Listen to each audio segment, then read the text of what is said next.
The expert in anything was once a beginner. ये है बहुत ही अच्छी सेइंग, और ये सेइंग से हम स्टार्ट कर रहे हैं आज का video. This is the video for you guys CUET 2025 aspirants, right.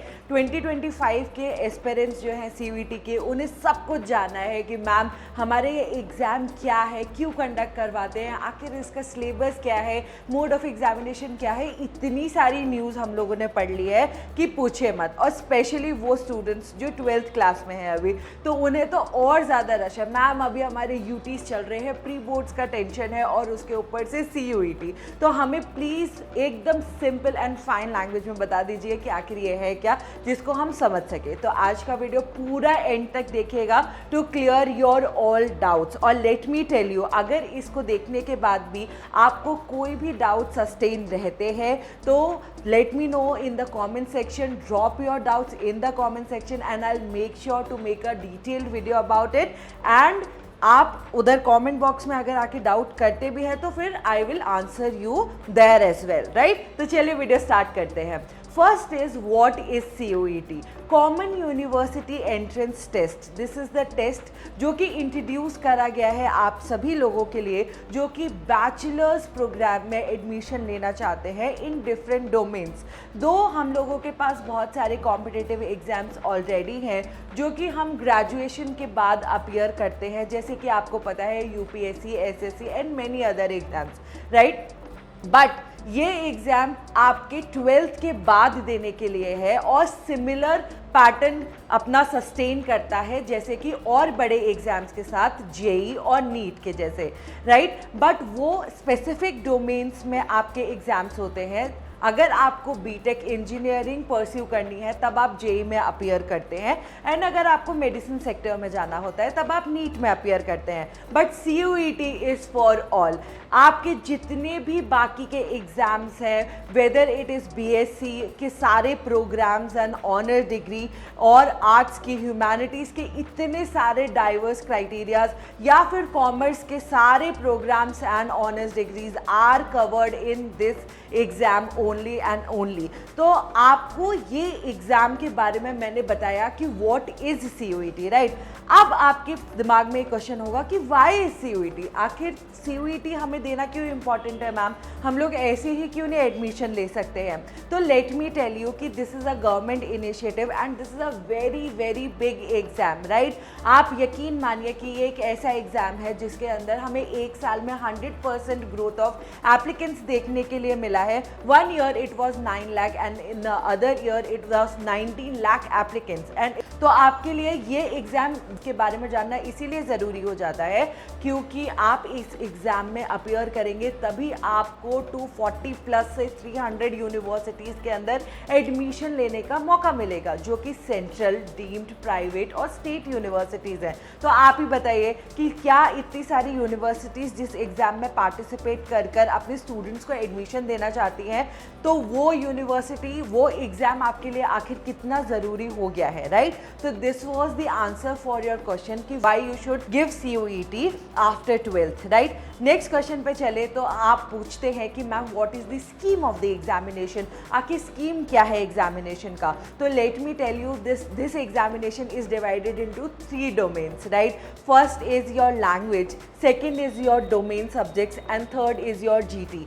Okay, these are the 3 sections, main 3 sections, जिसके अंदर आपको बहुत सारे डिफरेंट चीज़ें, डिफरेंट लैंग्वेजेस चूज़ करने का मौका मिलता है। डोमेन सब्जेक्ट्स की बात करें तो 27 ऑल ओवर डोमेन सब्जेक्ट्स होते हैं जिसके अंदर आपको डिफरेंट टाइमिंग्स भी अलॉट होता है, राइट। नेक्स्ट अगर मैं टाइमिंग की भी बात करूँ तो टाइमिंग के बारे में यही बोलूँगी मैं कि आपके जो डोमेन सब्जेक्ट्स होते हैं उसमें से 6 ऐसे डोमेन सब्जेक्ट्स होते हैं such as physics, chemistry, mathematics, accountancy, book keeping etcetera, जिसमें आपको 60 मिनट्स का टाइम अलॉट होता है। बाकी सारे डोमेन सब्जेक्ट्स के लिए 45 मिनट का टाइम अलॉट होता है। लैंग्वेज और GT की बात करें तो उसमें भी 45 मिनट का टाइम अलॉट होता है और GT में आपको 60 मिनट्स का टाइम अलॉट होता है। क्वेश्चन क्वेश्चंस की बात करें तो क्वेश्चन भी आपका वेरी करता है। जैसे कि अगर मैं लैंग्वेज की बात करूं तो आपके 40 क्वेश्चंस आपको अटेंड करने होते हैं 50 क्वेश्चंस में से। डोमेन में भी सेम क्राइटेरिया रहता है, 35 to 40 क्वेश्चंस अटेंड करने होते हैं 50 या 60 क्वेश्चंस में से। एंड जीटी में आपको 50 क्वेश्चंस अटेंड करने होते हैं 60 में से, राइट। अब हमने टाइम और आपके जितने भी क्वेश्चंस आपको अटेंड करने होते हैं वो सब कुछ कवर किया। नेक्स्ट अगर मैं मार्किंग स्कीम के बारे में बात करूं तो आपको हर एक सही आंसर देने पर +5 मार्क्स अलॉट होते हैं। वहीं आपकी नेगेटिव मार्किंग भी इस एग्ज़ाम में सस्टेन करती है, which is that you need to concerning about, right. आपको इस चीज़ के बारे में ध्यान देना इम्पॉर्टेंट है कि आपका नेगेटिव मार्किंग इज़ देयर। तो आपको अपना जो एग्ज़ाम पैटर्न है, जो भी आप अपना क्वेश्चन तरीका है आपका हैंडल करने का, वो उसी प्रकार से होना चाहिए कि आपका नेगेटिव मार्किंग भी होगा। इसका मतलब क्या है कि आपके 5 नंबर तो जाएंगे ही जाएंगे, साथ में -1 भी होगा। इसका मतलब टोटल लॉस आपको 6 मार्क्स का होगा। तो ये एक इम्पॉर्टेंट बात है आपको ध्यान रखने के लिए कि this examination includes negative marking. बाकी मार्किंग स्कीम में अगर कोई ऐसा क्वेश्चन आ जाता है जिसके सारे ही ऑप्शंस करेक्ट होते हैं, तब आपको ध्यान रखना है कि उन्हीं स्टूडेंट्स को मार्क्स मिलते हैं जिन्होंने वो क्वेश्चन अटेम्प्ट किया हुआ आता है, राइट। अगर कोई ऐसा क्वेश्चन होता है जो रॉन्ग होता है या फिर उसके सभी आंसर्स ऑप्शंस रॉन्ग होते हैं, तब भी उन्हीं को +5 मार्क्स अलॉट किए जाते हैं जिन्होंने वो क्वेश्चन अटेम्प्ट किया हुआ होता है। तो दीज आर द और 2 main things that you need to cover. बाकी अगर आपने क्वेश्चन अनअटेंडेड छोड़ा होता है तो उसमें आपको 0 मार्क्स मिलते हैं, राइट। अब एलिजिबिलिटी की बात करें तो एलिजिबिलिटी इस एग्ज़ाम के लिए सिर्फ 12th पास होनी चाहिए। आप लोग 12th पास हैं या कर रहे हैं तो आप इस एग्ज़ाम को ज़रूर लिख सकते हैं। खास करके दिल्ली यूनिवर्सिटी की अगर मैं बात करूं और आप उसमें एडमिशन लेना चाहते हैं तो एक और एलिजिबिलिटी क्राइटेरिया आप याद रखेंगे कि आपके 12th के जितने भी सब्जेक्ट्स थे वो आपको ध्यान में रखने हैं। उन्हीं सब्जेक्ट्स में अगर आप अपना एग्ज़ाम लिखेंगे तो it would be better for you, right. अब subject combination, next big thing is subject combination. Ma'am subject combination क्या है, हमें नहीं समझ आता, राइट। तो सब्जेक्ट कॉम्बिनेशन में बच्चों जैसे कि हमने अभी आपका स्कीम डिस्कस किया था जिसके अंदर हमने देखा कि लैंग्वेज, डोमेन और जीटी है, तो उसके अंदर ही आपको इन्हीं तीनों का एक सब्जेक्ट कॉम्बिनेशन तैयार करना होता है। ब्रॉडली पर्सपेक्टिव में अगर मैं कहूँ तो आपको अपनी यूनिवर्सिटी भी देखनी है, आपको पहले अपना कोर्स देखना है और अपनी यूनिवर्सिटी देखनी है। आप उसी के हिसाब से अपना सब्जेक्ट कॉम्बिनेशन बना सकते हैं। मैं ये नहीं कह सकती कि आप ये सब्जेक्ट कॉम्बिनेशन ले लीजिए तो आपका सारी यूनिवर्सिटीज़ में कवर हो जाएगा, राइट। या फिर आप सिर्फ इंग्लिश और जीटी ले लीजिए और आपकी सारी यूनिवर्सिटीज़ कवर हो जाएगा। तो this is person specific, student specific, and for that we provide you the counselling, right. तो अगर आपको हमारे स्क्रीन पे एक स्कैनर दिख रहा होगा, डाउनलोड अवर ऐप, एंड आपको कॉन्टैक्ट नंबर, कॉन्टैक्ट डिटेल्स भी दिख रहे होंगे, तो रिंगा सा बेल और या फिर एक मैसेज भी ड्रॉप कर सकते हैं if you need help in this domain, right, subject combination के लिए। बाकी अगर ब्रॉड पर्सपेक्टिव में कहूँ तो आपका एक लैंग्वेज, 3 से 4 डोमेन सब्जेक्ट्स और जीटी का कॉम्बिनेशन आपके लिए बेस्ट रहेगा, राइट।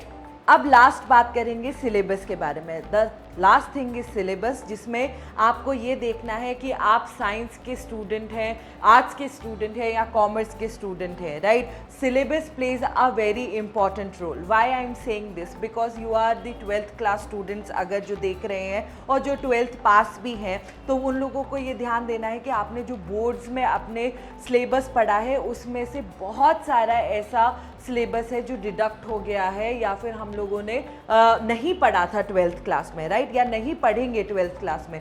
तो वो डिलीटेड चैप्टर्स भी आपके CUET के सिलेबस में काउंट इन होते हैं। That's why it is important to take a syllabus पे लुक, और उसके लिए आप लोगों को ये लिंक दिख रहा होगा, ये साइट दिख रही होगी, वहाँ पर आप जाकर ऑफिशियली अपने अपने जो भी डोमेन सब्जेक्ट्स हैं उनके लिए आप सिलेबस पे विजिट कर सकते हैं। This is the official website that I am talking about, right. तो उम्मीद है आपको सारे डाउट्स आपके क्लियर हुए होंगे इस वाले वीडियो में।